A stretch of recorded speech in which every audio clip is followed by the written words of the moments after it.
कैसा है आप सभी का आज का दिन शुभ हो। आज हम करने वाले हैं प्राणायाम। सबसे पहले हम श्वसन क्रिया की शुरुआत करेंगे। जैसे हम नॉर्मली श्वास लेते हैं, हमें आराम से रिलैक्स मुद्रा में बैठ जाना है। एंड सबसे पहले हम नेचुरली जैसे ही श्वास लेते हैं वैसे लेंगे विद अ डीप ब्रीथिंग।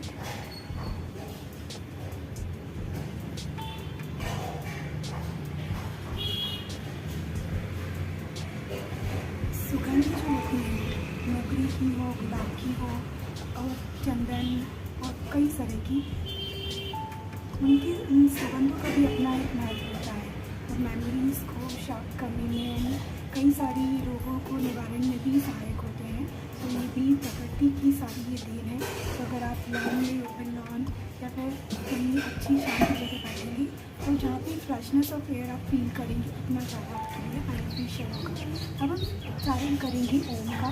इसके लिए हमें सबसे पहले गहरी सांस लेना है और जब हमको श्वास छोड़ना है उस दौरान हमें ओम का उच्चारण करना है। तो ओम का उच्चारण करने के दौरान ही हम श्वास को छोड़ेंगे। तो सबसे पहले हम श्वास लेंगे, थोड़ी देर उसे रोकेंगे और फिर ओम का उच्चारण करेंगे।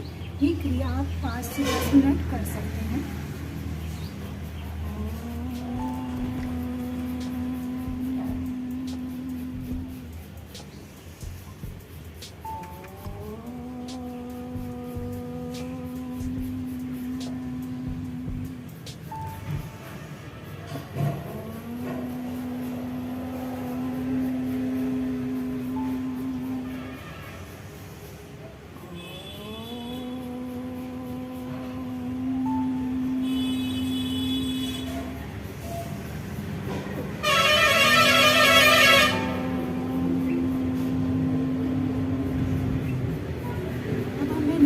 प्रयास यहाँ ये करना है कि जितनी ज़्यादा देर आप श्वास को गहरी ले सकते हैं उतनी गहरी लेना है और जितनी देर तक आप उसे धीरे धीरे ओम का उच्चारण कर सकते हैं उतनी देर करना है। इससे जो है लंग्स जो है वो उसका पावर बढ़ता है, लंग्स की इम्प्रूवमेंट होता है, लंग्स की हेल्थ के लिए बहुत अच्छा होता है। सो अगर आप देखते हैं जो कमांडर्स ट्रेनिंग या मिलिट्री ट्रेनिंग होता है उसमें भी श्वास नियंत्रण का काफ़ी ज़्यादा महत्व रहता है।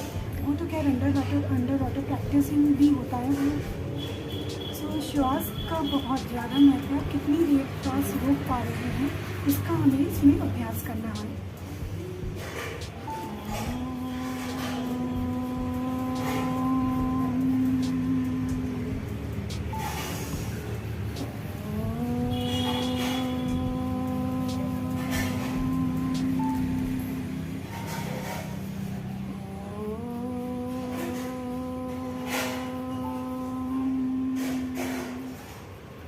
तो इसका अभ्यास करने के दौरान आप संगीत सुन सकते हैं। संगीत का टाइमर आप टाइमर के अकॉर्डिंग सेट कर सकते हैं। तो आपको ये पता चल जाएगा कि आपने कितनी देर ये क्रियाएं की हैं।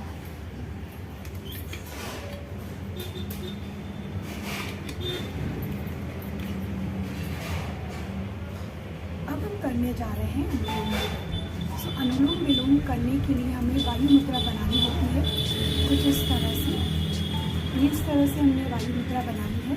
अब जो अनुलोम विलोम है उसे करना सही तरीके से करना बहुत ज़्यादा ज़रूरी है। अनुलोम विलोम इसे कहा जाता है श्वास की नियंत्रण की प्रक्रिया। ये वैसा नहीं है जैसा हम नॉर्मली श्वास लेते हैं और छोड़ते हैं। इसमें थोड़ा सा अंतर होता है और ये अंतर समझना बहुत ज़्यादा ज़रूरी है। कई लोग अनुलोम विलोम करते हैं, कई सालों तक लगातार करते हैं, लेकिन सही प्रक्रिया से कई बार नहीं करते हैं। तो उसके कारण जितना लाभ होना चाहिए उतना नहीं हो पाता है। तो सबसे पहले अनुलोम विलोम को हमको करना है लेफ्ट से, यानी कि बाएं जो हमारी नाक है, नली है, उससे शुरू करना है। इसलिए हम सीधा हाथ जो है हमारा उसमें वायु मुद्रा बनाएंगे और सीधे हाथ की जो हमारी नोज़ है उसे इस तरह से बंद करेंगे।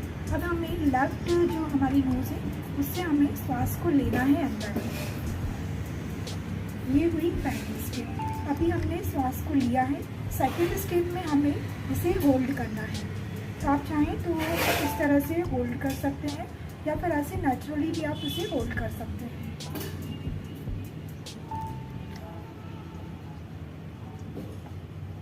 तो सेकेंड स्टेप में हमें सांस को होल्ड करके रखना है, रोके रखना है।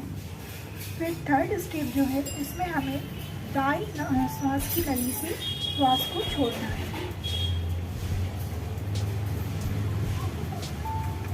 अब इसके बाद जो हम श्वास लेंगे वो हम लेंगे दाहिनी ओर से, श्वास को रोकेंगे और फिर बाईं ओर से श्वास नली से छोड़ेंगे। सो यही प्रक्रिया हमें दोबारा करना है, जिसे हम एक और बार आपके साथ शेयर करते हैं। वायु मुद्रा हमें बनानी है दाहिने हाथ से। सबसे पहले हमें जो दाहिनी वाली नाक है उसे बंद करना है और जो बाईं नाक है उसे हमें सांस को अंदर की ओर लेना है। फिर हमें इसे रोकना है और दाहिनी श्वास नली से श्वास छोड़ना है। यही प्रक्रिया हमें निरंतर करना है, जिसे आप 10 से 15 मिनट कीजिए। इससे बहुत ज़्यादा लाभ होते हैं, जैसे कि इससे कंसंट्रेशन बढ़ता है। बच्चों के लिए बहुत ज़्यादा हेल्दी और बहुत ही ज़्यादा बेनिफिशियल है। अगर आप उन्हें ये कराते हैं तो इससे उनका कंसंट्रेशन पावर बढ़ता है। ये हर एज ग्रुप में अनुलोम विलोम की प्रक्रिया करने से बहुत लाभ होता है। ये मेमोरी शार्प करता है और इससे कॉन्स्टिपेशन जो होता है उसकी समस्या से भी निजात मिलता है। चलिए हम दोबारा से शुरू करते हैं।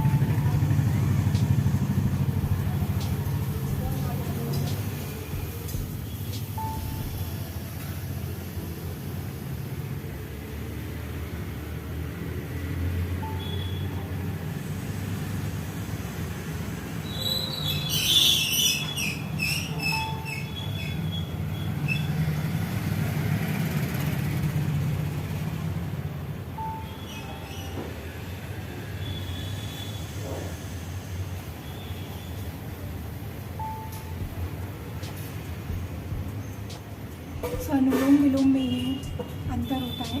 स्वास्थ्य हम जब से जन्म हुआ है तब से हम लेते आ रहे हैं। सो ये इस तरह के रोगों से निवारण के लिए अनुलोम विलोम जो है बहुत ही लाभदायक है।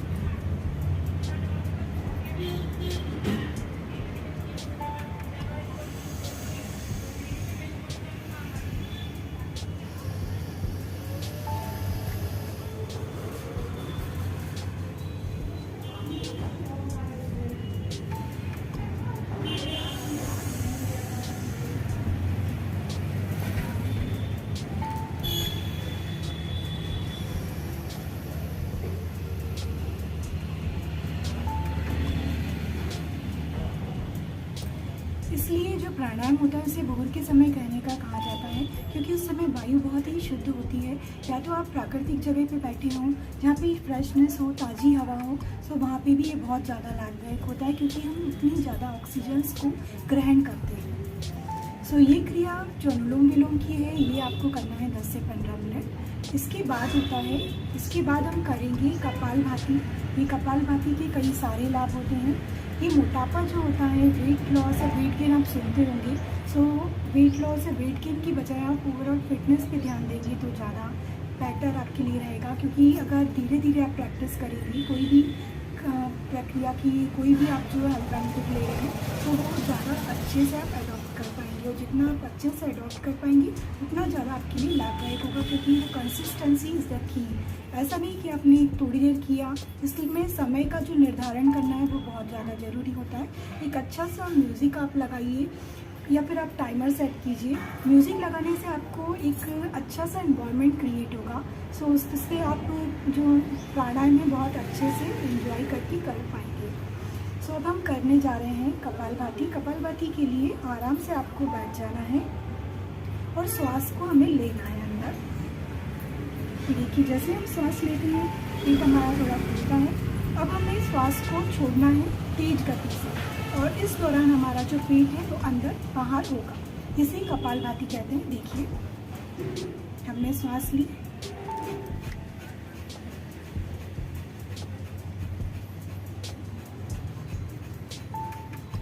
अब तेजी से हमें श्वास को छोड़ना है और फिर हमें धीरे धीरे सांस लेना भी। मतलब ये बहुत प्रक्रिया काफ़ी तेजी से होती है। इससे जो किडनी स्टोन है उसकी समस्या से निजात होता है। स्त्रियों के लिए, पुरुषों के लिए, दोनों के लिए लाभदायक है। ये जो किडनी स्टोन की समस्या से निजात दिलाता है, साथ में लीवर फंक्शनलिटी के लिए भी बहुत ज़्यादा हेल्पफुल है।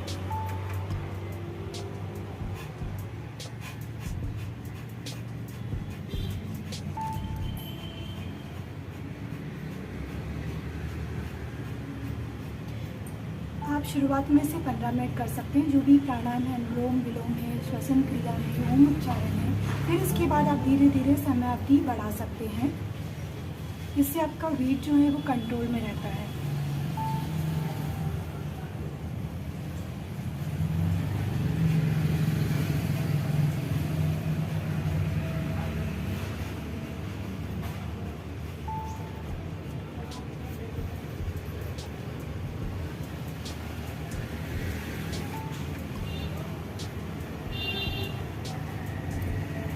सो अभी हमने सीखा श्वसन क्रिया, ओम उच्चारण, अनुलोम विलोम और कपालभाति। अब इसे ही हमें कंटिन्यू करना है एक पर्टिकुलर टाइम फ्रेम।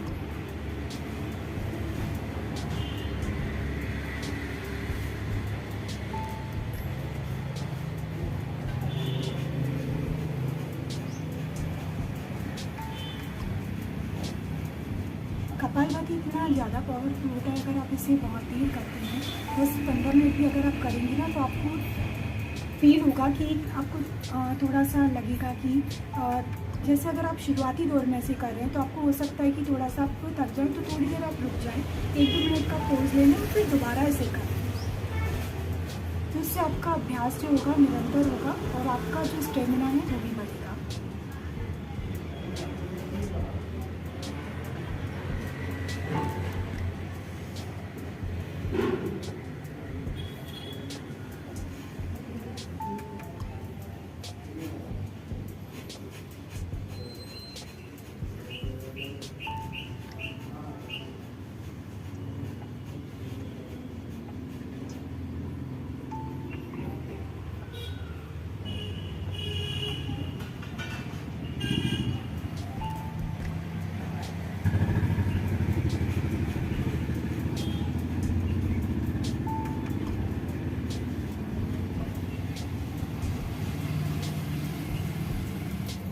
अब एक अन्य योग जो हम करने वाले हैं उसे हम बटरफ्लाई भी कह सकते हैं। ये घुटनों की जोड़ों के लिए निजात दिलाता है। यह हर एज ग्रुप के व्यक्ति कर सकते हैं। इसमें आप जितनी ज़्यादा फ्लेक्सिबिलिटी हो उसके अकॉर्डिंग बैठ सकते हैं।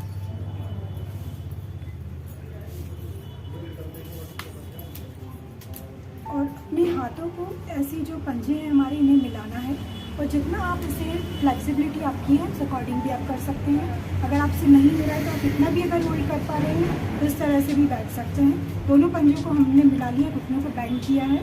अब इन हाथों से हम इन पंजों को ऐसे पकड़ लेंगे और इस तरह से हम दोनों जो लेग हैं उस तरह से इन्हें मूव करेंगे, जैसे कि बटरफ्लाई की तरह। सो ये जॉइंट पेन को रिलीफ देता है। इससे जो हमारे घुटने हैं, जॉइंट पेन है, इवन थाइस है, वो भी शेप में आते हैं और बहुत अच्छा एक्सरसाइज है। आप इसे एक्सरसाइज कह सकते हैं। बटरफ्लाई वैसे योग में होता है, पर ये बहुत ज़्यादा बेनिफिशियल होता है फ्लेक्सिबिलिटी के लिए भी। अगर आप स्प्लिट्स करते हैं या रोल अप करते हैं तो उसमें भी आपको स्ट्रेचिंग में भी इससे हेल्प मिलती है। इस दौरान आप नॉर्मली जैसे श्वास लेते हैं, धीरे धीरे गहरी गहरी श्वास लें और श्वास को छोड़ें।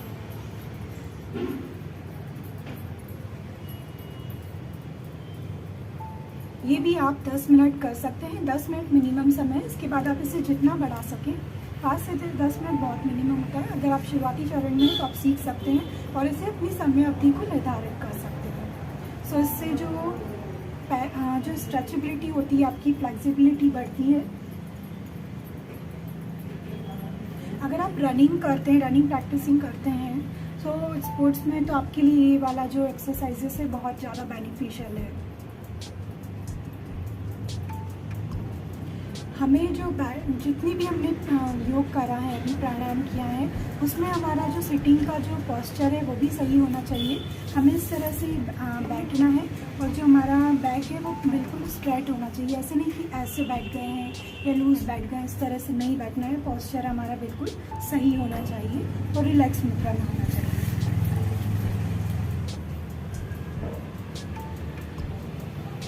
अब इसमें आपको अभ्यास ये करना है कि जितना आप इसे ज़मीन तक ले जा पाएँ उतना आप ले जाएँ। सो इससे जो फ्लेक्सिबिलिटी है धीरे धीरे बढ़ेगी और ये जॉइंट पेन के लिए बहुत ज़्यादा हेल्पफुल होता है। अगर बड़ी ग्रुप हैं, दादी नानी जो ऐसे होते हैं, तो वो आराम से इसे बैठ के आराम से कर सकते हैं। जब भी आपको समय मिले आप ये अभ्यास कर सकते हैं। दिन में कभी भी आप इसे कर सकते हैं। खाने के दौरान 1 से 2 घंटे का अंतर ज़रूर होना चाहिए। सवेरे का समय बहुत अच्छा होता है। आप शाम के समय ठंडक वाले समय में भी कर सकते हैं।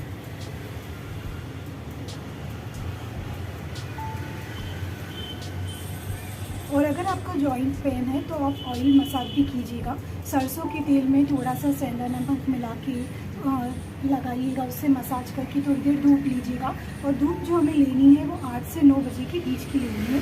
तो इससे ज़्यादा जो है वो यूवी रेज बढ़ जाते हैं, तो उसकी पहले की धूप हमें लेना है।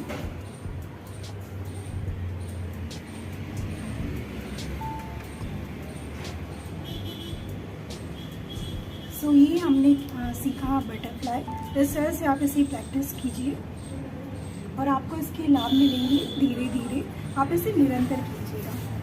चलिए हम रिपीट कर देते हैं। आज हमने जो भी क्रियाएँ करी हैं इसका टाइमिंग आप बढ़ाइएगा।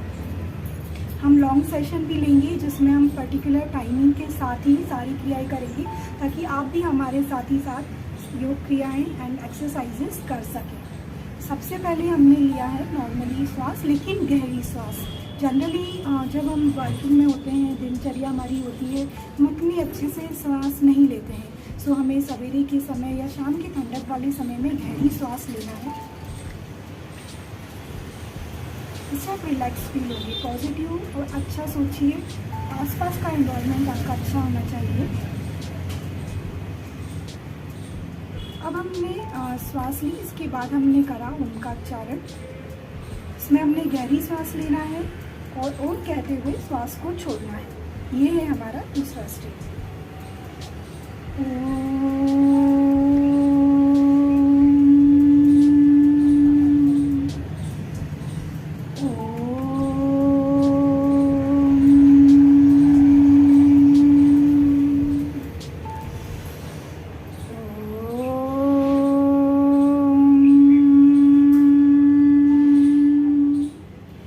तीसरा जो है प्राणायाम, इसमें हमने किया है अनुलोम विलोम। ये हमेशा सही प्रक्रिया से करना है। सीधे हाथ की मुद्रा से वायु मुद्रा बनाएंगे और इस तरह से जो हमारा सीधा हाथ की श्वास नली है इसे बंद करेंगे और जो बाएं हमारा श्वास नली है उससे हमें श्वास को ग्रहण करना है, रोकना है और दाहिने श्वास नली से छोड़ना है।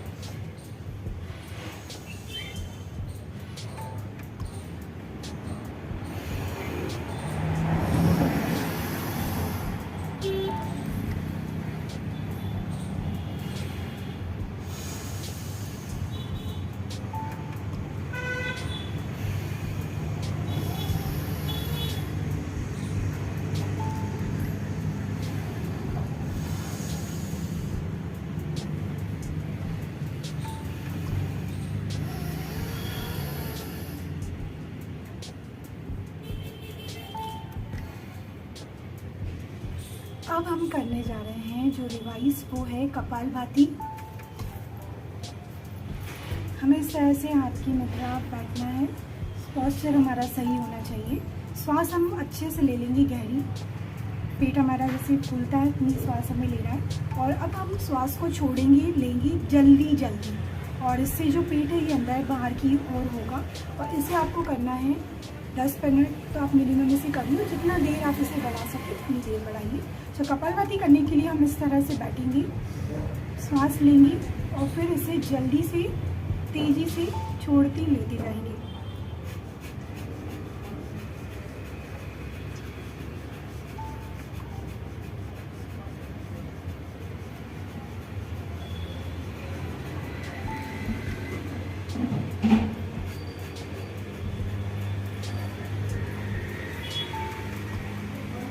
सो ये थे आज के हमारे प्राणायाम के स्टेप्स। आशा है आप सभी इससे लाभान्वित होंगे। So keep practicing. मिलते हैं नेक्स्ट सीरीज़ में। इसमें हम लॉन्ग सेशन रखेंगे। तब तक के लिए धन्यवाद।